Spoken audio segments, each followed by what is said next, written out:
Les mots d'amour. Ti amo. Et toi, c'est quoi tes langages d'amour? J'ai tellement d'amour pour toi et pour tous les gens auxquels je tiens. Bien sûr que j'ai assez confiance en toi pour te confier mon chat. J'aime beaucoup trop me perdre dans tes yeux. Je t'aime tout autant que j'aime le Tu veux un faire. câlin? Je t'aime très très fort. J'aime t'écouter parler des choses que tu aimes parce que si ça fait partie de toi, c'est important pour moi.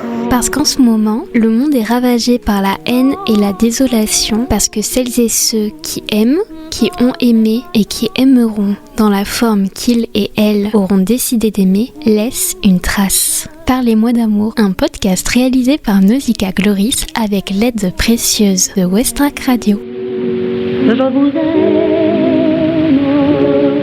Je suis Yassine, j'ai 24 ans, je suis étudiant et je viens du Maroc.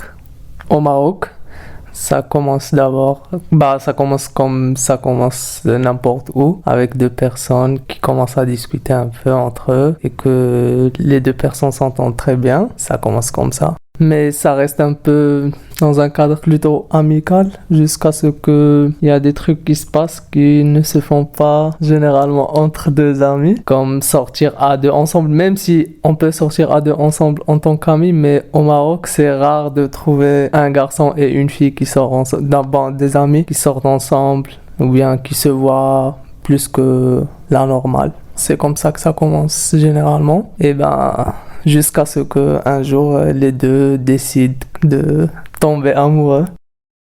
On décide de tomber amoureux?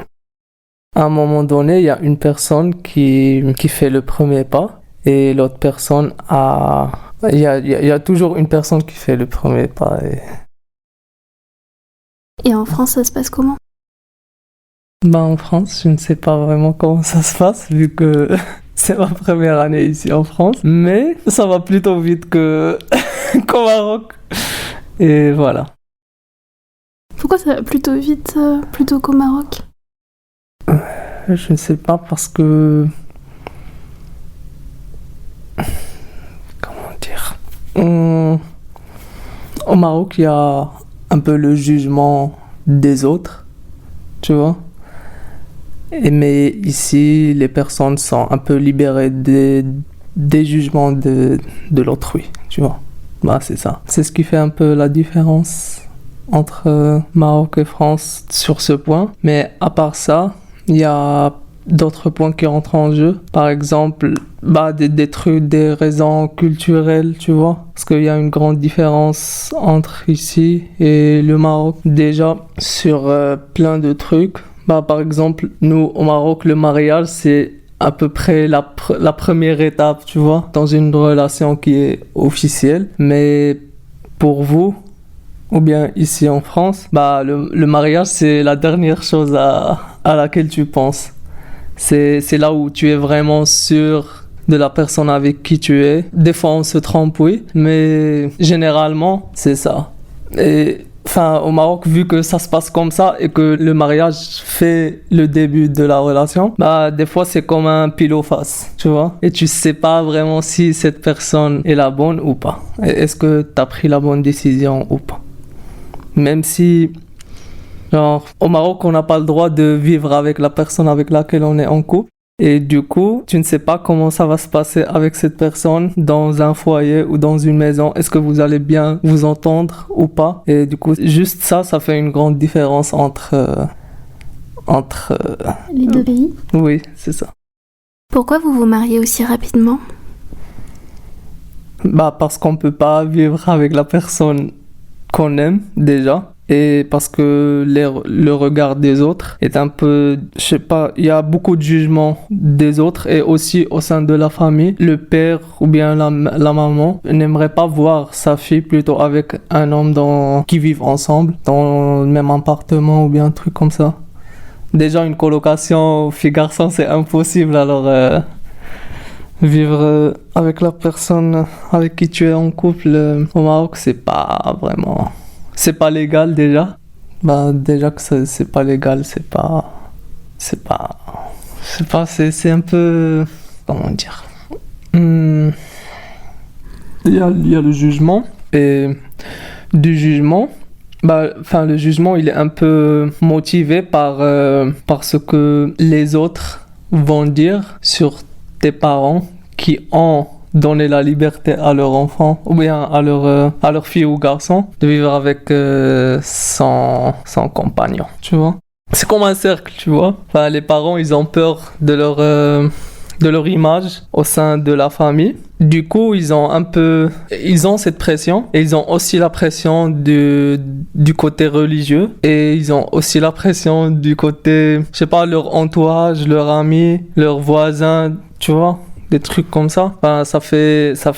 C'est comme si c'est une honte, tu vois, et c'est un peu chaud. En fait, c'est une question de réputation. Bah voilà, c'est le mot que je cherchais. Putain. Enfin, oui, c'est ça. Enfin, c'est une question de réputation et aussi il y a le côté religieux. Enfin, généralement, tous les parents au Maroc sont religieux et du coup, ça fait ça. Enfin, si une fille veut vivre avec son compagnon, ils doivent forcément se marier. Et s'ils doivent se marier, 99%, ils doivent passer d'abord par l'acceptation du gars par la famille, tu vois. Des fois, c'est la famille qui décide à la place de la fille si oui, ce gars il peut se marier avec leur fille ou pas. Ah, la loi, elle était comme ça avant, mais ça a changé après parce que une femme ne pouvait pas se marier avec l'homme qu'elle veut, sauf si son père l'accepte. Et aujourd'hui ? Bah, aujourd'hui, non, ce n'est plus le cas, mais généralement, ça se passe comme ça, tu vois. Et bah, les personnes, elles ont toujours cette pression d'avoir cette acceptation de leurs parents et comme ça, ils peuvent faire leur vie là, avec la personne qu'ils aiment. Et toi, t'avais une amoureuse au Maroc ? Ah non. Non, mais est-ce que... On n'est pas obligé. Mais est-ce que... Oui. Enfin, vas-y, parle. Dis-moi. Est-ce que t'as dû aller voir sa famille ? Ça ne s'est pas passé comme ça, mais je sais qu'on n'est pas obligé, mais j'essaie un peu de trouver... Tu vois, j'essaie de répondre un peu à la question sans trop parler du truc, tu vois. Enfin, je connaissais sa mère. Comment j'ai connu sa mère ? Je parlais avec elle en visio. Bah, dès que une maman voit que sa fille passe son temps à parler, on appelle vidéo, tout ça, bah, elle veut savoir c'est qui, tout ça. Oui, c'était moi, mais au début, elle pensait qu'on était juste amis. Mais après, avec un ami, tu parles pas autant. Avec ton ami, tu veux quoi au juste, tu vois, de la question. En fait, je veux savoir quelles sont les difficultés que tu as connues au Maroc concernant l'amour et que tu connais pas en France.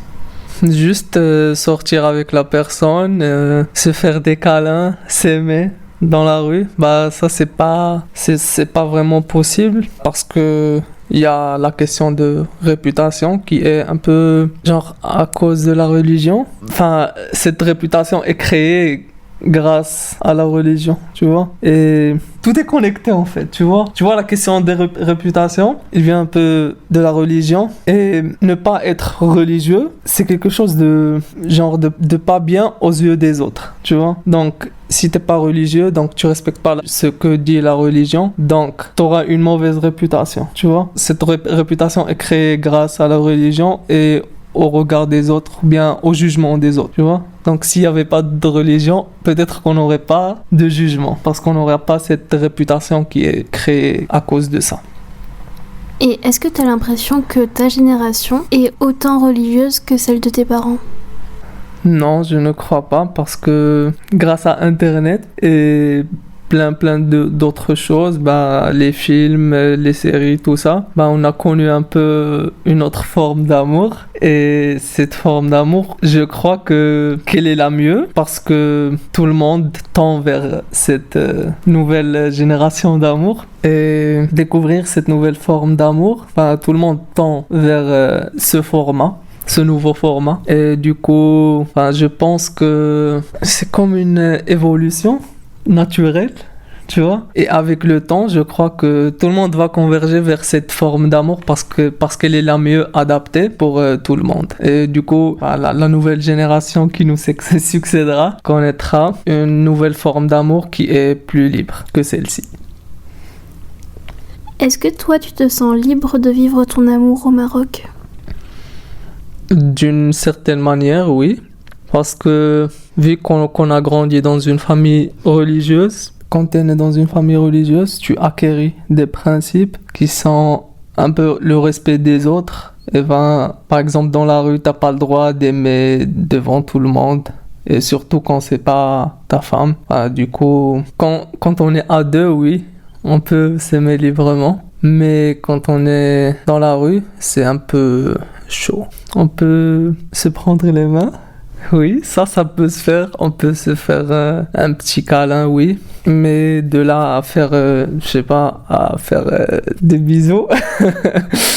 De là à faire des bisous, c'est pas possible. Et tu te sens libre un peu, mais pas vraiment. Pas totalement. Et c'est un peu ça. T'as tout le temps ce regard des autres qui est présent. Et t'as le jugement des autres qui est un peu gênant. Et c'est lui qui te prend un peu cette liberté d'aimer comme tu veux. En dehors de...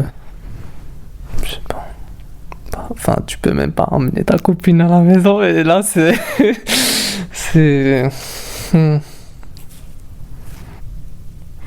Et est-ce qu'en France, tu te sens libre d'aimer?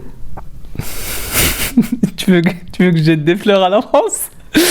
Mais oui, bien sûr que je me sens un peu libre d'aimer parce que, comme je t'avais expliqué, il n'y a pas ce jugement des autres. Enfin, même s'il y a ce jugement, mais tu le vois pas et tu ne vois pas pourquoi ces personnes auront du jugement sur toi. Ils n'ont aucune raison. Par contre, au Maroc, ils sont poussés un peu par leurs croyances et la tradition aussi. À ton avis, pourquoi la croyance bride autant l'amour? C'est un autre sujet. C'est difficile de répondre à cette question en vrai. Toi, tu dirais quoi? C'est moi qui t'interviewe maintenant, mais toi, tu dirais quoi? Qu'est-ce que tu penses? Après, moi, je vis pas dans cette culture-là, donc c'est compliqué. Puis, quand même, t'as une idée? Encore une fois, moi, c'est un regard d'européenne sur un continent que je ne connais pas et que quand même mon pays et l'Europe entière a colonisé, donc c'est compliqué d'avoir un avis clair par rapport à quelque chose que je connais pas. Cependant, je peux te parler un petit peu de comment la religion a bridé en Europe, en France, l'amour pendant un certain temps. La France, c'était la religion catholique. Et en fait, pour moi, c'était un moyen de garder la population. C'était un moyen aussi, à la base, tu sais que c'était aussi un moyen de protéger la femme, dans le sens où, parce que elle appartenait à un homme dans le mariage, elle avait une valeur. Alors certes, c'était la valeur d'être l'épouse d'eux et la mère d'eux, mais elle n'était pas laissée sur le côté dans un monde d'hommes sans nom de famille. Sachant que tous les noms de famille qui existent en France sont des noms d'hommes. Aucune femme ne porte le nom d'une femme. Enfin, il n'y a pas de nom de famille féminin. Même quand tu écoutes, par exemple, le chevalier, ce ne sera jamais la chevalière. Enfin, sur des petits détails comme ça, les noms de famille sont très sexistes. Et je pense que la religion a cessé de brider l'amour en France lorsque la métaphysique s'est éloignée de notre culture. Parce que qu'est-ce qui a pris la place de la métaphysique? Ce sont les sciences. Et lorsque on a commencé à remettre en question comment les humains étaient arrivés sur Terre, et en fait la grande théorie de l'évolution, beaucoup de personnes ont préféré croire les sciences que la religion, puisqu'aujourd'hui la science, en France du moins, a un pouvoir plus important que la religion, alors la religion bride un petit peu moins l'amour. Puis de toute façon le capitalisme à tout prix aussi. Ok. Enfin, c'est à peu près la même approche que tu peux appliquer sur le Maroc. Enfin, c'est ça en vrai, tu peux juste appliquer la même chose et tu trouveras un peu la cause. Enfin, tu trouveras pourquoi les croyances brident l'amour au pays. Mais je ne dis pas que c'est à cause de la religion qu'on ne peut pas aimer librement, mais c'est à cause des jugements des autres. Et ce jugement vient du fait que les autres ignorent un peu le but de la religion et se focalisent un peu sur les jugements, encore plus parce que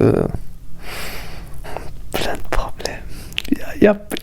Non, c'est quand tu essayes d'en parler, tu as les explications, mais ces explications, ils sont bien plus profondes que ce que tu crois. Parce que je t'explique, j'ai des points sur lesquels je me base, mais quand je veux dire ces points, je trouve qu'il y a un point qui est collé à l'autre, qui est collé à... c'est une chaîne qui est connectée et qui fait que ça égale ça. Ça donne ça, ça donne ça, ça donne ça. C'est une suite de plein de problèmes qui font que les choses sont sont telles qu'elles sont. Et c'est quoi cette histoire de deux Maroc? Au Maroc, il y a deux Maroc. C'est une histoire de classe sociale et il y a une partie, un Maroc, le niveau de vie est différent et donc les principes sont différents. Pas les principes, mais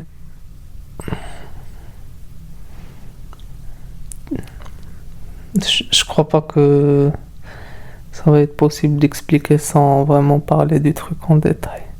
Mais je suis déçu du fait que je ne peux pas parler librement.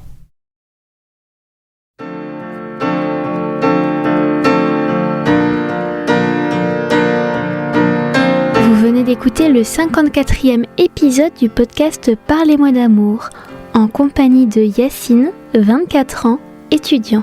La chanson que vous écoutez a été choisie par Yacine et il s'agit de The Scientist de Coldplay. Si vous aussi vous voulez parler d'amour en ma compagnie, n'hésitez surtout pas à m'écrire à l'adresse nausicaa@west-track.com ou sur Instagram sur le compte Nausicaa Farnahom. Parlez-moi d'amour, un podcast réalisé par Nausicaa Gloris.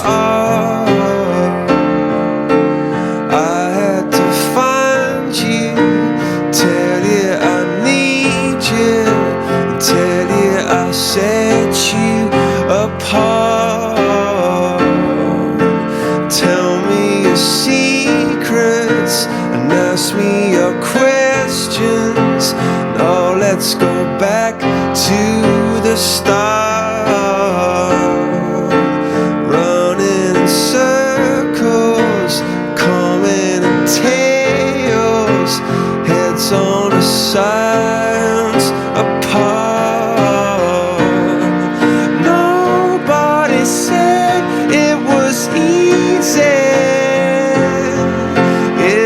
Such a shame for us to part. Nobody said it was easy.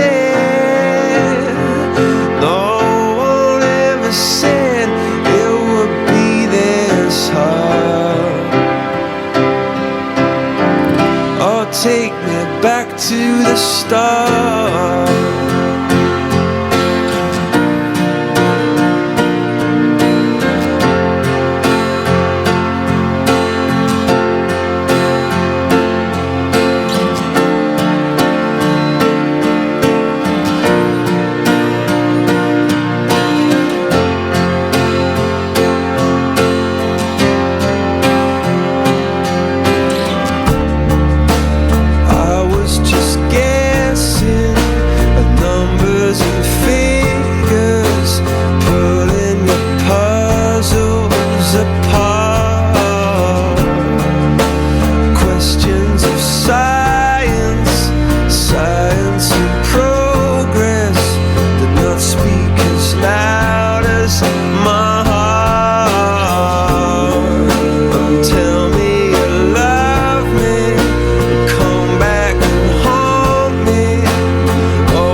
to the stars.